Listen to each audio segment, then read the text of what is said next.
कर सकते हैं। और ऐसा ही हुआ। रविवार को हल्द्वानी में अपने दौरे के दौरान मीडिया से मुखातिब होते हुए अरविंद केजरीवाल ने कहा कि राज्य में रोजगार बढ़ाया जाएगा, यहां रोजगार बढ़ाने के लिए सभी कदम उठाए जाएंगे। इस दौरान केजरीवाल ने युवाओं के लिए बड़ी घोषणाएं भी करी। उन्होंने कहा कि उत्तराखंड में आम आदमी पार्टी की सरकार आने पर 6 महीने में 1 लाख नौकरी दी जाएगी। उन्होंने कहा कि सरकारी और निजी क्षेत्र में 80% नौकरियां उत्तराखंड के युवाओं के लिए आरक्षित की जाएंगी। इसके साथ ही अरविंद केजरीवाल ने कहा कि उनकी पार्टी 5 साल का स्थायी मुख्यमंत्री भी देगी। उत्तराखंड में 2022 में होने वाले विधानसभा चुनाव में आम आदमी पार्टी पूरा जोर लगाने में कोई कसर नहीं छोड़ रही है। आप प्रमुख और दिल्ली के मुख्यमंत्री अरविंद केजरीवाल ने रविवार को हल्द्वानी में कई बड़ी घोषणाएं करी हैं। सीएम केजरीवाल ने उत्तराखंड चुनाव को लेकर के बड़ा ऐलान किया। उन्होंने केजरीवाल की दूसरी गारंटी के तहत हर घर रोजगार तब तक 5,000 रुपए देने का ऐलान किया। दिल्ली के सीएम ने ऐलान किया कि अगर उत्तराखंड में आम आदमी पार्टी की सरकार बनी तो 6 महीने में 1 लाख सरकारी नौकरियां दी जाएंगी।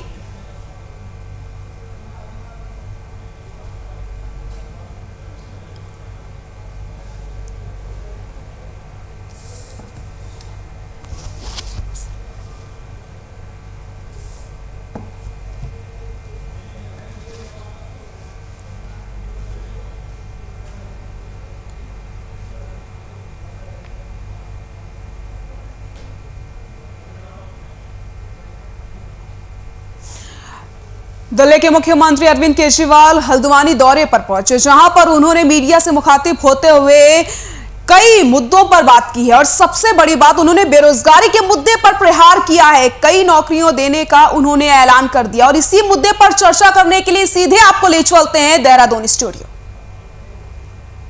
नमस्कार, आप देख रहे हैं वीआईपी न्यूज और मैं हूं राकेश काला। आज के जनसदन में चर्चा का मुद्दा है, क्या अरविंद केजरीवाल की घोषणाएं करेगी उत्तराखंड में आम आदमी पार्टी का बेड़ा पार। और इसी विषय पे चर्चा करने के लिए खास मेहमान हमारे साथ बने हुए हैं। आइए सबसे पहले उनका परिचय आपसे करा देते हैं। सूरज सिंह नेगी जी वरिष्ठ नेता है कांग्रेस पार्टी के। सूरज सिंह जी, आज की चर्चा में आपका स्वागत है। और संजय भट्ट प्रवक्ता है आम आदमी पार्टी के। संजय जी, आज की चर्चा में आपका स्वागत। सबसे पहले सूरज सिंह जी, आपके पास मैं आना चाहूंगा। जिस तरीके से हल्द्वानी में अरविंद केजरीवाल जी, दिल्ली के मुख्यमंत्री, आज पहुंचे, उन्होंने कई सारी घोषणाएं की हैं उत्तराखंड के लिए, युवाओं के लिए खासकर उन्होंने घोषणाएं की। लेकिन बड़े प्रश्न यहां पे भी खड़े होते हैं। उन्होंने ये कहा है कि उत्तराखंड में 80% नौकरियां यहां के स्थानीय लोगों को दी जाएगी। लेकिन प्रश्न ये खड़े होते हैं कि 100% क्यों? उन्होंने ये कहा है कि 8 लाख नौकरियां हम दिल्ली में हमने वादा किया था, उत्तराखंड में 1 लाख नौकरी देने का वादा करते हैं। लेकिन आरटीआई का खुलासा दिल्ली के अंदर की अगर हम बात करें तो उन्होंने, अगर हम बात करते हैं 2016 की, तो दिल्ली के अंदर केवल 102 लोगों को नौकरी मिली। हम बात करते हैं 2017 की तो 66 लोगों को मात्र नौकरी मिली। हम बात करते हैं 2018 की तो 46 लोगों को नौकरी मिली। यानी 3 साल में मात्र, अगर इन सबको जोड़ा जाए तो 214 लोगों को नौकरी मिली। उन्होंने बात की थी 8 लाख लोगों को नौकरी देने की। जो दिल्ली के सीएम है, अपने जहां पे वो मुख्यमंत्री है, कुल मिला के 214 लोगों को नौकरी देते हैं। उत्तराखंड में क्या संभव है कि वो 1 लाख लोगों को नौकरी देंगे? उनका यह भी कहना है कि हम बेरोजगारी भत्ता 5,000 रुपए देंगे बेरोजगारों। वो ये भी कहते हैं कि हम 300 यूनिट बिजली लोगों को देंगे, किसानों को फ्री बिजली देंगे। लगता नहीं कि यहाँ की पढ़ी लिखी जनता इन चीजों को समझती है। सूरज सिंह काला जी, मैं बताना चाहता हूं, भारतीय जनता पार्टी इस प्रकार से भारतीय जनता पार्टी एक जुमला पार्टी है, उसी की जो सहयोगी है, उसी की जो बी टीम है, वो आम आदमी पार्टी। और अभी आप जो आंकड़े बता रहे हैं दिल्ली के, आपने दिल्ली में आपको प्रचंड बहुमत की सरकार मिली। दिल्ली के संसाधन, पूरी राष्ट्रीय राजधानी के संसाधन आपके पास हैं, और उसके बावजूद आप जो है दिल्ली के लोगों को छल करके आपने 8 लाख नौकरी देने का वादा किया, और उसके बाद केवल 214 नौकरियां आप दे पाए। तो इसलिए अब उत्तराखंड में लोगों को, भोली भाली जनता को छलने आप चले हैं। पिछली बार 2017 में भारतीय जनता पार्टी के जो राष्ट्रीय नेता थे, वो यहाँ पर आए और उन्होंने यहाँ के बेरोजगारों को बहुत सब्जबाग दिखाए, किसानों को सब्जबाग दिखाए, महिलाओं को सब्जबाग दिखाए। और 4.5 साल में उत्तराखंड की जो सरकार है वो केवल और केवल अखबारों तक नौकरियों की बात करती रही, रोजगार देने की बात करती रही, परंतु रोजगार दे नहीं पाई। और जो लोग दिल्ली में फेल हो चुके हैं वो अब उत्तराखंड के लोगों को छलने के लिए यहाँ पर आ रहे हैं। तो ये इनकी जो कार्यशैली है, इनके जो जुमले हैं, ये दोनों जुमला पार्टियां हैं। और ये अब दिल्ली में जब फेल हो गए अब उत्तराखंड की तरफ जा रहे हैं। तो उत्तराखंड की जो देवतुल्य जनता है वो भोली जरूर है, पर इतनी भी भोली नहीं है कि इनकी बातों को न समझे, इनके जुमलों को न समझे। अब जो है जुमलों से तंग आ चुकी है उत्तराखंड की जनता और इनको जो है कोई भाव देने वाली है नहीं उत्तराखंड। बिल्कुल, रुक करना चाहूंगा मैं संजय भट्ट जी आपकी तरफ, क्योंकि कहीं ना कहीं आप ज्ञानियों का गुंथन और चेतना का चिंतन रखने वाले व्यक्तित्व हैं। लेकिन प्रश्न यहाँ पे आते हैं कि जब हम किसी पार्टी विशेष की बात करते हैं, प्रश्न आम आदमी पार्टी की बात करते हैं, तो आपकी पार्टी के जितेंद्र सिंह तोमर की हम बात करते हैं, फर्जी डिग्री केस के मामले में पकड़े गए वो। हम बात करते हैं मनोज कुमार की धोखाधड़ी केस में 2015 में पकड़े गए। हम बात करते हैं सुरिंदर सिंह की मारपीट के मामले में 2015 में पकड़े गए। हम बात करते हैं सोमनाथ भारती की घरेलू हिंसा के मामले में 2015 में वो उनके ऊपर केस लगते हैं। अखिलेश त्रिपाठी की बात करते हैं, दंगे में वो पकड़े गए। हम बात करते हैं महेंद्र यादव की, तो दंगा करवाने में वो भी पकड़े गए। हम बात करते हैं जगदीप सिंह की, तो मारपीट वो भी 2015 में लपेटे गए। और सबसे बड़ी बात संजय युद्ध से मारपीट मामले में 2016 में पुलिस उन्हें प्रेस कॉन्फ्रेंस से उठाकर ले गई। यह बड़ा प्रश्न होता है, वो उत्तराखंड के प्रदेश प्रभारी भी है। मैं चाहूंगा संजय भट्ट जी यहीं से अगर आप शुरुआत करें, उनके ऊपर केस रहा है और जिस तरीके से इसको एक प्रश्न ये हो गया, दूसरा प्रश्न भी ऐड कर देता हूं। आप वादा करते हैं कि बेरोजगारी भत्ता 5,000 रुपए देंगे, आप कहते हैं कि 1 लाख रोजगार हम उत्तराखंड में देंगे, जबकि मैंने पूर्व में भी कहा कि मात्र दिल्ली में 3 साल में अपने 214 नौकरियां। लगता नहीं कि अगर यहां पे यह कहा जाए कि सियासत की एक अलग जुबान होती है, लिखा है जो इकरार तो इनकार समझना। संजय भट्ट जी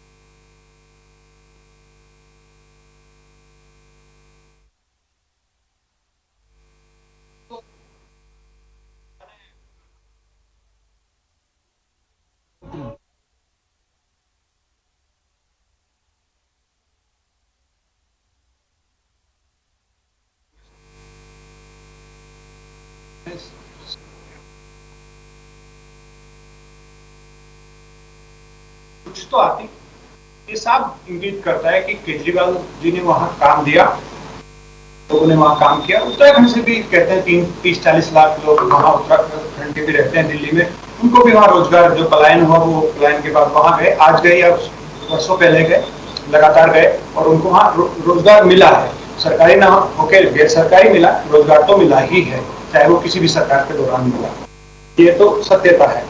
और जहां तक बात है केस की और मुकदमों की, तो आप भी जानते हैं कि दिल्ली में जो पुलिस है वो केंद्र सरकार के पास है और अमित शाह जी उस पुलिस को देखते हैं। तो आपका कहने का तात्पर्य कि घरेलू हिंसा बीजेपी करा रही है? मैं सारी बात कहूंगा, आपका सवाल के जवाब देना मेरा फर्ज है। आपको भी मालूम है कि वहां पर दिल्ली पुलिस दिल्ली सरकार यानी दिल्ली राज्य सरकार के अंतर्गत नहीं आती है, वो केंद्र सरकार के अंतर्गत आती है और गृह मंत्री देश के जो होते हैं यानी अमित शाह जी वो उसको देखते हैं। आज हुए आज तक, चाहे वो आप दिनेश मोहनिया जी की बात करें या अन्य लोगों के ऊपर जो मुकदमे हुए, उसमें ज्यादातर मुकदमों में कोर्ट द्वारा ज्यादातर लोग बरी होकर आ चुके हैं। यानी दिल्ली पुलिस किसी न किसी तरह से ये कहा जा सकता है जब वो बरी हो गए तो झूठे केस लगाए थे, यानी कि राजनीति से प्रेरित केस थे। लेकिन अगर बात करें पंजाब की, तो पंजाब में जो आज ही मुख्यमंत्री बने हैं चरणजीत सिंह चन्नी, वो आईएएस अधिकारी पंजाब की मंत्री रहते हुए उसके साथ मीटू करते हैं, उनको अश्लील मैसेज भेजते, उनको पंजाब का मुख्यमंत्री बनाया गया।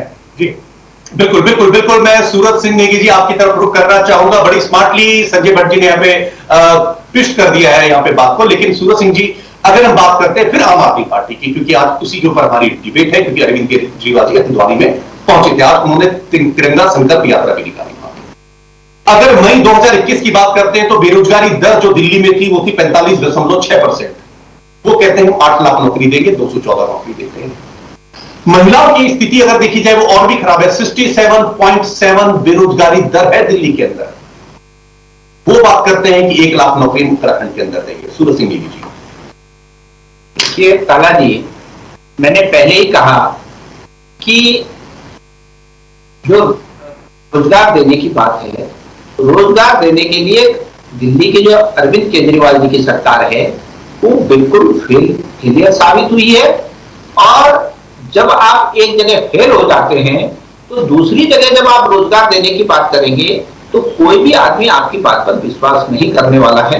क्योंकि दिल्ली में अभी तक तो आप ये कहते थे कि हम केवल स्कूल और स्वास्थ्य को ही बना पाए हैं, तो अब ये रोजगार का जो जुमला इन्होंने उत्तराखंड में आके छेड़ा है, तो यहाँ की जनता जो है समझदार है और वो समझती है कि यहाँ के लोग दिल्ली में भी रहते हैं, उन्होंने देखा है कि दिल्ली में रोजगार की क्या दशा है। और जो विकास की ये बात करते हैं कि हमने बहुत विकास किया, वो विकास आज तक इन्होंने जो है दिल्ली में शीला दीक्षित जी के बाद एक भी फ्लाईओवर नहीं बनाया। इन्होंने विकास का जो काम है वो कुछ नहीं किया इन्होंने अभी तक। ये केवल और केवल कुछ जो कांग्रेस के सरकार के जमाने में बने हुए स्कूल थे उनकी रंगाई पुताई कर थोड़ा बहुत इन्होंने जो किया वहां पर केवल जो है उसी को अपना खाते में डालने का काम किया, बाकी इन्होंने वहां पर कुछ नहीं किया। और रही बात कि इनको 2 बार जनादेश मिला, मैं कह रहा हूं कि ये भारतीय जनता पार्टी की बी टीम है और ये साजिश के तहत इनको भी जो है यहाँ पर प्रमोट किया जा रहा है। मेरा स्पष्ट मानना है कि भारतीय जनता पार्टी जो है आम आदमी पार्टी को यहाँ पर ला करके, क्योंकि जो भारतीय जनता पार्टी ने इस प्रदेश की दुर्दशा तो यहाँ के बेरोजगारों को छलने का काम किया है, यहाँ की महिलाओं को जो सुरक्षा देने में असफल रहे हैं, वो नाकामी को छुपाने के लिए और कांग्रेस के बढ़ते जनाधार को देखने के लिए भारतीय जनता पार्टी ही जो है वो आम आदमी को यहाँ पर प्रोजेक्ट कर रही है। परंतु ये दोनों जुमला पार्टी है, जुमलों से ज्यादा ये कुछ नहीं कर सकते, इसलिए यहाँ की जनता इनको स्वीकार करने वाली नहीं है। बिल्कुल। संजय भट्ट जी, रुख आपकी तरफ करना चाहूंगा। संजय भट्ट जी, आप लोग कहते हैं कि दिल्ली के अंदर हमने स्कूलों की स्थिति सुधारी है, लेकिन आंकड़े ये भी बताते हैं कि शिक्षा विभाग में 11% अभी भी पद रिक्त हैं जिनको भरा नहीं गया। 2 बार उत्तराखंड में कर्नल कोठियाल कहते हैं कि उत्तराखंड के अंदर हम नेगेटिव राजनीति नहीं करेंगे। इसका तात्पर्य क्या निकाला जाए कि यहां नेगेटिव नहीं करेंगे, अन्य जगह नेगेटिव करेंगे? संजय भट्ट जी। कर्नल कोठियाल एक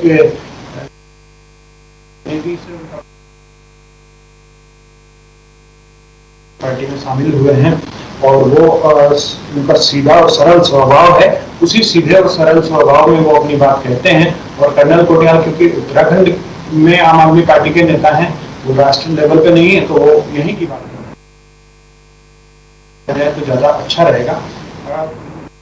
बात यह है कि स्कूलों की बात की कि स्कूल वहाँ अच्छे नहीं किए और सिर्फ रंगाई पुताई जो अभी 3 दिन पहले की रिपोर्ट है कि 1,60,000 बच्चों ने निजी स्कूलों से निकलकर सरकारी स्कूलों में दिल्ली में दाखिल किया। तो पता चल जाएगा इसी से कि सरकारी स्कूल वहां बेहतर हुए हैं कि नहीं हुए हैं। बाकी कांग्रेस है, बीजेपी की बी टीम है, ये कुछ भी कह सकती है। बी नहीं, सॉरी, सी टीम है, तो क्योंकि सी फॉर कांग्रेस, सी टीम है बीजेपी की। आपने देखा ही होगा पूरे 4.5 साल आप उठा के देख लीजिए काला जी, हरीश रावत जी ने हर हफ्ते त्रिवेंद्र रावत जी की तारीफ की है, हर हफ्ते।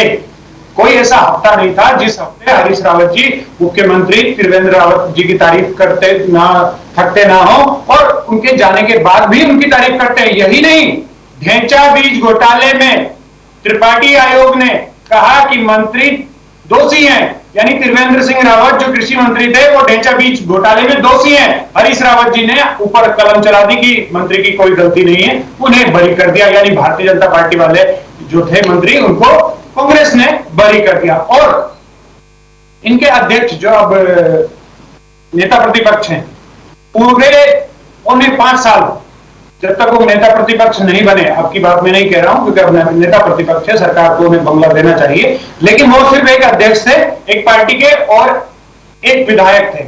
उन्हें खंडूरी जी वाला बंगला भारतीय जनता पार्टी ने दे रखा था, उसमें ही वो रहते थे। यानी जो हमारे हाईकोर्ट ने बंगला खाली करवाया था वो बीजेपी सरकार ने कांग्रेस के अध्यक्ष को दे रखा था, और उस बंगले में जहां यमुना कॉलोनी जहां मंत्री निवास है वहां मंत्रियों के निवासों में वो रहते थे। किस हैसियत से रहते थे? सी टीम में, बीजेपी की सी टीम में, इसलिए रहते थे। बिल्कुल बड़े आरोप यहाँ पे संजय भट्ट जी ने आपकी पार्टी के ऊपर लगा दिए हैं। सूरज सिंह जी उनका स्पष्ट तौर पे कह रहे हैं कि खंडूरी जी का बंगला जो अध्यक्ष थे कांग्रेस को उनको दे दिया, किस अधिकार से दिया? उनका स्पष्ट तौर पे यह भी कहना है कि कांग्रेस बीजेपी की सी टीम है, यह बड़ा आरोप लगाया आपकी पार्टी के ऊपर। और उनका कहना यह भी है कि हरीश रावत जी कहीं ना कहीं बीजेपी को बचाते हुए नजर आए और विपक्ष जो है वो मित्र की भूमिका में रहा है अभी तक। सूरज सिंह जी देखिए काला जी, हमारे भट्ट जी जो है अब कांग्रेस को बीजेपी की सी टीम बता रहे हैं, तो इसका मतलब ये आम आदमी ए से शुरू होते हैं तो ये क्या बीजेपी की ए टीम है? तो ये इनका जो है तार्किक शक्ति है कि जो ये इस प्रकार से कह रहे हैं।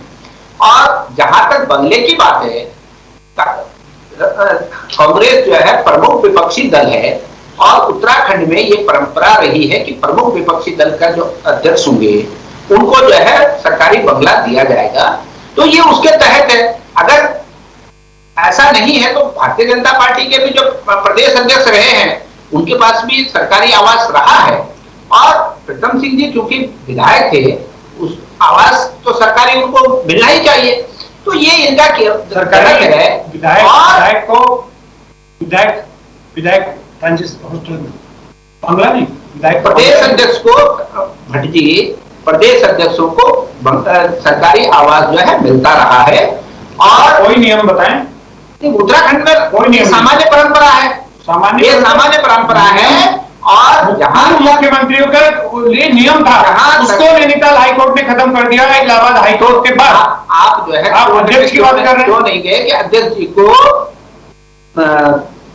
गलत तरीके से आवास अगर आवंटित किया गया है तो आज तक आपने आवाज नहीं उठाई, तो इसलिए। और रही बात कि आप कह रहे हैं हरीश रावत जी त्रिवेंद्र जी की तारीफ कर रहे हैं, तो अगर किसी बात पर किसी विपक्ष की नेता की तारीफ की जाती है तो उसमें इतना तो हम उत्तराखंड के लोग हैं, देवभूमि के लोग हैं, हम इतना भी नहीं कि किसी के अच्छे काम की तारीफ कर सके। बिल्कुल हम लोग जो है आपस में शिष्टाचार रखते हैं। प्रतिक्रिया ले लेता हूं संजय भट्ट जी से। संजय भट्ट जी, कांग्रेस पार्टी का सीधा आरोप है आपके ऊपर कि दिल्ली के अंदर बेरोजगार लोगों के लिए एक अलग सा मंत्रालय आपने नहीं बनाया। बेरोजगार के लिए जो भी लोग वहां अप्लाई करना चाहते हैं, एम्प्लॉयमेंट ऑफिस के माध्यम से अलग मंत्रालय होना चाहिए। इसी के साथ जो एक लंबी लिस्ट रही है कि जिन जो विधायक आपके रहे हैं उनके ऊपर आरोप लगा है। अमानुल्लाह खान की बात करते हैं, नरेश यादव की हम बात कर लेते हैं, हम विधायक प्रकाश की बात कर लेते हैं। तो ऐसे कई सारे विधायक हैं जिनके ऊपर दाग लगे हैं, चाहे घरेलू हिंसा की बात करते हैं, मारपीट का आरोप कर लेते हैं, भ्रष्टाचार का बात कर लेते हैं, महिला उत्पीड़न की बात कर लेते हैं, बुजुर्गों से बदसलूकी की बात कर लेते हैं। और अगर हम एक हट के बात करें उत्तराखंड के परिप्रेक्ष्य में, क्योंकि राजनीति आप उत्तराखंड में आप लोगों ने करनी है, आम आदमी पार्टी स्पष्ट तौर पे कह रही है कि हम 300 यूनिट बिजली देंगे, 5000 का बेरोजगारी भत्ता देंगे, लेकिन यहाँ पे पब्लिक का प्रश्न यह आता है कि हमको फ्री की बिजली नहीं चाहिए। बीजेपी इस तौर पे खासकर कहती है कि यहाँ के लोगों को फ्री की आदत मत डालिए। संजय भट्ट जी, ठीक है, बीजेपी को तो अधिकार ही नहीं है कहने का फ्री की बिजली मत दीजिए। जब बीजेपी के नए बने ऊर्जा मंत्री हरक सिंह रावत जी कहते हैं कि हम 100 यूनिट बिजली फ्री देंगे, अभी 2 महीने के ऊपर लगभग टाइम हो गया है, आज तक वो उत्तराखंड की सरकार में हैं, तो सरकार ने ही देने की बात की, सरकार का ही वादा है, वो क्यों नहीं आज तक दी? यानी आप दें तो ठीक है, दूसरा बोले तो गलत है, और आपने तो दी भी नहीं। सब जुबान दिखाया, वही किया आपने जुमलेबाजी कि हम 100 यूनिट बिजली फ्री देंगे। भारतीय जनता पार्टी की सरकार ने कहा है, कहां है वो 100 यूनिट बिजली जो उत्तराखंड की जनता को मिलनी चाहिए थे? क्योंकि भारतीय जनता पार्टी को तो ये शब्द बोलने ही नहीं चाहिए, उनके बस का ही नहीं है। वो तो सिर्फ जुमलेबाजी करते हैं, जैसे कि उनके पूरे नेता भी कह देते हैं कि चुनाव में बातें कह दी जाती हैं, वो जुमले होते हैं, उन्हें ज्यादा नहीं लेना चाहिए। लेकिन अरविंद केजरीवाल जुमलेबाज नहीं है। उन्होंने दिल्ली के चुनाव में साफ साफ कहा कि मैंने काम नहीं किया हो तो मुझे वोट मत देना, काम किया तो वोट देना। क्या भारतीय जनता पार्टी और कांग्रेस उत्तराखंड में कहेगी कि हमने काम नहीं किया हो तो हमें वोट मत देना? क्या उत्तराखंड में 5000 सरकारी स्कूल नहीं बंद हुए पिछले 20-21 साल में कांग्रेस और भारतीय जनता पार्टी की सरकार में? क्या पिछले 4.5 साल में 32 स्कूल नहीं गिरे उत्तराखंड में ये भारतीय जनता पार्टी की सरकार में? क्या कांग्रेस की पहली सरकार पर भाजपा ने आरोप नहीं लगाया कि 56 घोटाले हुए? क्या बीजेपी की सरकार पर कांग्रेस ने आरोप नहीं लगाया कि 65 घोटाले हुए? क्या यहां इतने सारे घोटालों की बातें नहीं की कांग्रेस और बीजेपी ने? क्या आपदा घोटाले की बात नहीं की? क्या कुंभ घोटाले की बात नहीं की? लेकिन किया क्या? रिपोर्ट कहां है? जेल कौन गया? असल में ये फ्रेंडली मैच खेलती है बीजेपी और कांग्रेस यहां, और जनता को मूर्ख बनाती है, क्योंकि भोली भाली जनता है उत्तराखंड की, उन्हें ठगने का काम करते हैं, अपने घर भरते हैं। मैंने आरटीआई लगाई 2011 में, 11 करोड़ की सड़क टिहरी में बननी थी, 11 करोड़ जिसका बॉन्ड हो गया, टेंडर बॉन्ड, उसका 28 करोड़ रुपए भुगतान हुआ। अगर आप बात करेंगे धर्मपुर विधानसभा में जो हरिद्वार बाईपास है, आईएसबीटी से लेकर और रिस्पना पुल तक 9 साल से, पिछले 9 साल से बन रहा है वो। अगर आप बात करेंगे देहरादून से हरिद्वार जाते हुए जो फ्लाईओवर बना है, 200 करोड़ का टेंडर था, 1200 करोड़ में बना। तो ये बंदरबाट और लूट कौन कर रहा है? ये बंदरबाट और लूट ठेकेदार, विधायक, अधिकारी, मंत्री, कांग्रेस, बीजेपी यही तो कर रहे हैं। वहां केजरीवाल जी 325 करोड़ का जो फ्लाईओवर होता है वो 200 करोड़ में विदिन ए टाइम बन जाता है। यानी पैसे बचाए जनता के, क्योंकि पैसा तो जनता का टैक्स जनता ही देती है, वो पैसा बचाया और वो जनता में ही बांट दिया। यहां क्या हुआ? जनता से टैक्स लिया और लूट ली। यही फर्क है, नियत का फर्क है। बिल्कुल बिल्कुल। सूरज सिंह नेगी जी, देखिए इस पर सौंपे संजय भट्ट जी का कहना है कि बाल्यावस्था से युवावस्था में उत्तराखंड पहुंच गया। कांग्रेस पार्टी या बीजेपी पार्टी कहीं ना कहीं रोजगार देने के मामले में यहां पे फेल रही है, प्लान को रोकने पे यहां पे फेल रही है। उन्होंने स्पष्ट तौर पे आरोप यह भी लगा दिया कांग्रेस के ऊपर कि आपके धनौल्टी के निर्दलीय विधायक की अगर हम बात करते हैं तो वो प्रीतम सिंह पंवार की, तो वो बीजेपी में आ जाते हैं। कहीं ना कहीं उनका मोह या उनका रुख कांग्रेस की तरफ नहीं जाता। और सबसे बड़ी बात उन्होंने कही है कि पुरोला के विधायक राजकुमार कांग्रेस छोड़कर बीजेपी में आ जाते। सूरज सिंह जी, देखिए काला जी, जहां तक आम आदमी पार्टी का प्रश्न है, तो आम आदमी पार्टी केवल देहरादून, हरिद्वार और उधम सिंह नगर, इन 3 मैदानी जिलों तक ही अपनी यात्राएं निकाल रही है। अपना जो है, जिनके दिल्ली के मुख्यमंत्री भी आते हैं, बड़े नेता आते हैं, यहाँ तक पहाड़ देखा ही नहीं, और न ही इनको पहाड़ की समझ है। अगर कोई व्यक्ति पहाड़ में नहीं रहा, उसने पहाड़ की पीड़ा को नहीं देखा, पहाड़ में जो पहाड़ सा जीवन है उसके बारे में ये अनभिज्ञ है, तो ये जो बातें करते हैं तो उत्तराखंड की इनको भौगोलिक परिस्थिति की जानकारी है ही नहीं। दूसरा, ये कहते हैं कि हमारे केजरीवाल जी ने, हम भ्रष्टाचार के खिलाफ बहुत आवाज उठाते हैं।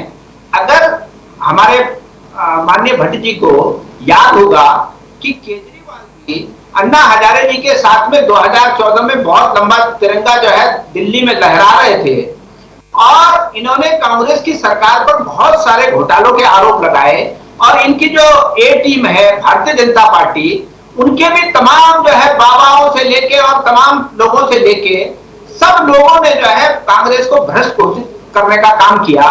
अरे 2014 से 7 साल हो गए, एक भी भ्रष्टाचार का मामला ये कांग्रेस पर प्रूव नहीं कर पाए, और क्योंकि था ही नहीं, ये इनका झूठ का जो पुलिंदा है, जो ये झूठ बोलते हैं, उसके ये झूठ बोल बोलकर इन्होंने जनता को गुमराह करने का काम किया है। और अब ये उत्तराखंड में भी आकर के झूठ और फरेब चलाना चाहते हैं, तो ये इनकी काठ की हांडी जो है वो ज्यादा लंबे समय तक चलने वाली नहीं है। की हो चाहे देश की जनता हो, वो समझ चुकी है। और दिल्ली का व्यक्ति यहां पर आकर के घोषणाएं कर रहा है और बता रहा है, तो ये यहाँ के लोगों के साथ बहुत बड़ा मजाक है। जिस आदमी ने पहाड़ नहीं देखा, पहाड़ की परिस्थितियां नहीं देखी, पहाड़ का जीवन नहीं देखा, वो कैसे आकलन कर सकता है? तो इसलिए जो है यहाँ के इनके नेता कुछ कहते तो बात भी समझ आती थी, और दिल्ली से आए हुए आयातित नेता उत्तराखंड के भविष्य की बात करेंगे, उत्तराखंड के भाग्य विधाता बनेंगे, तो ये मैं समझ नहीं सकता कि उत्तराखंड की जनता इनको स्वीकार करेगी। बिल्कुल बिल्कुल, बहुत समय की अपनी सीमा है। संजय भट्ट जी, बहुत कम शब्दों में आखिरी कमेंट आपसे ले लेते हैं। सूरज सिंह जी का स्पष्ट तौर पे कहना है कि पहाड़ देखा नहीं और पहाड़ की लड़ाई लड़ने आप लोग जा रहे हैं। देखिए, जैसे सूरज सिंह बैठे हैं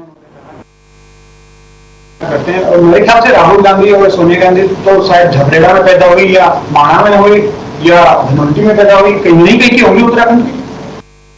पहाड़ देखा नहीं, पहाड़ किसने नहीं देखा? कर्नल कोटियाल, जिसने कश्मीर में गोलियां खाई और पाकिस्तानी आतंकवादियों को, तो कर्नल कोटियाल मुख्यमंत्री का चेहरा कौन है? केदारनाथ पहाड़ नहीं है क्या? म्यांमार पहाड़ नहीं है क्या? म्यांमार पहाड़ नहीं है जहां उन्होंने काम किया? केदारनाथ पहाड़ नहीं है जहां उन्होंने काम किया? आप कैसी बात करते हैं? मुख्यमंत्री का चेहरा कौन है?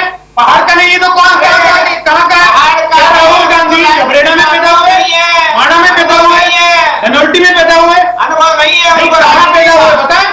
बिल्कुल सूरज सिंह जी, संजय भट्ट जी, आज की चर्चा में आपने भाग लिया, इसके लिए बहुत बहुत शुक्रिया। हम आपको बताते चले कि हल्द्वानी में दिल्ली के मुख्यमंत्री अरविंद केजरीवाल जी ने तिरंगा सम्मान यात्रा निकाली।